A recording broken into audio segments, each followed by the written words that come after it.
السلام علیکم ناظرین، میں محمد اسلم حسین سیاست کی عالمی خبروں میں آپ سب کا استقبال کرتا ہوں۔ پیش ہے دنیا بھر سے آج کی کچھ اہم خبریں۔ مصر کے مذہبی اوقاف کے وزیر محمد مختار گوما نے آج منگل کے روز سویڈن اور ڈنمارک میں قرآن کریم کے نسخوں کو نظر آتش کرنے کے حالیہ واقعات کی سخت مذمت کی ہے۔ انہوں نے ان ممالک کے حکام سے مطالبہ کیا کہ وہ ان بدسلوکیوں کو روکنے کے لیے فوری اقدامات کریں اور ایسے قوانین میں ترمیم کریں جو مذہبی منافرت کی حمایت اور حوصلہ افزائی کریں اور تمام مذاہب کے مذہبی مقدسات کو مجروح کرنے کی اجازت نہ دے۔ گوما نے مزید کہا، سب کو جان لیں کہ مسلمان ایک قوم ہے جن کے لوگوں کا صبر ختم ہو سکتا ہے۔ ان دونوں ممالک میں جو کچھ ہو رہا ہے وہ مسلمانوں کے جذبات کو انتہائی اشتعال دلانے کی عکاسی کر رہا ہے۔ ایمریٹس نیوز ایجنسی نے رپورٹ کیا ہے کہ COP 28 کی صدارت اور موسمیاتی تبدیلی سے متعلق اقوام متحدہ کے فریم ورک کنونشن نے آج منگل کو ابو ظبی میں ایک میٹنگ کے دوران میزبان ملک کے معاہدے پر باضابطہ طور پر دستخط کیے۔ متحدہ عرب امارات کے سلطان الجابر اور UNFCCC کے ایگزیکٹو سیکریٹری سائمن اسٹیل کے دستخط کردہ اس معاہدے میں اس سال اقوام متحدہ کے موسمیاتی سربراہ اجلاس کے لیے ضروری قانون بنیاد کا خاکہ پیش کیا گیا ہے، جسے COP 28 کہا جاتا ہے۔ قانونی بنیاد میں ماحولیاتی کارکنوں کو جمع ہونے کی اجازت دینا شامل ہے۔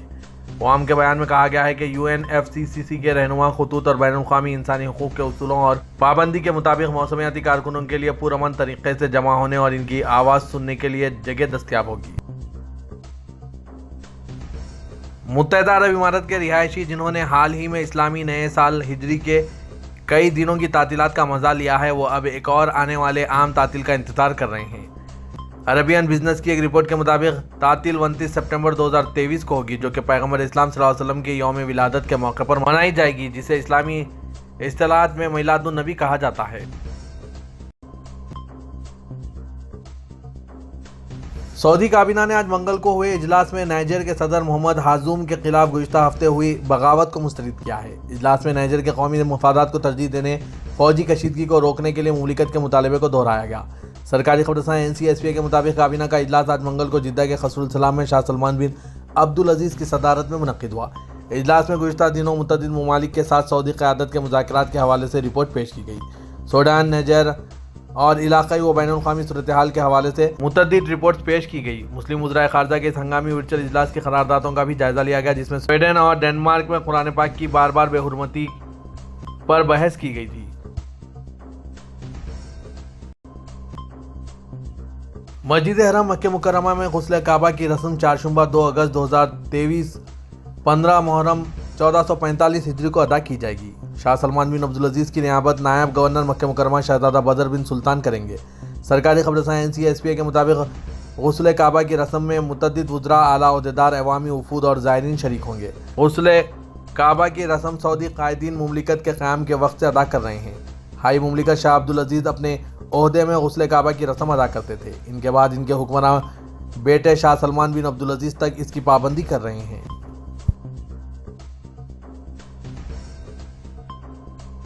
سعودی عرب نے قرآن پاک کی بے حرمتی کے واقعات رکوانے کے لیے فوری اقدامات کا مطالبہ کیا۔ سرکاری خبررساں ادارے SPA کے مطابق سعودی وزیر خارجہ سے منگل کو ڈنمارک کے ہم منصب لوکے راسموسن نے ٹیلی فون پر رابطہ کیا۔ وزیر خارجہ شہزادہ فیصل بن فرحان نے سعودی عرب کی طرف سے قرآن پاک کی بے حرمتی کی ہر کوشش کو بھی مسترد کیا ہے۔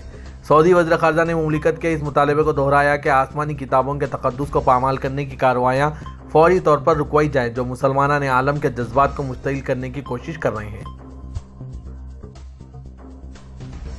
سویڈن اور ڈنمارک نے قرآن کریم کی بے حرمتی کے خلاف گزشتہ روز منعقدہ اسلامی تعاون تنظیم کے 18ویں وزرائے خارجہ کے ہنگامی اجلاس میں لیے گئے فیصلوں اور تجاویز پر غور کرنے کا اندیشہ ظاہر کیا۔ سویڈن وزیر خارجہ توبیاس بلسٹروم نے Swedish T V channel SVT پر اپنے بیان میں کہا کہ اسلامی تنظیم کے فیصلوں پر تجاویز اور بعض فیصلے موجود ہیں، ہم ان کو سنجیدہ لیتے ہوئے تنظیم کے رکن ممالک سے مکالمات جاری رکھیں گے۔ حکومت ملک میں ہوئے اسلام مخالف مظاہروں میں مداخلت سے دور ہے، البتہ امور انصاف قانون میں ترمیم سے متعلق بعض سفارشات پر غور کر رہی ہے۔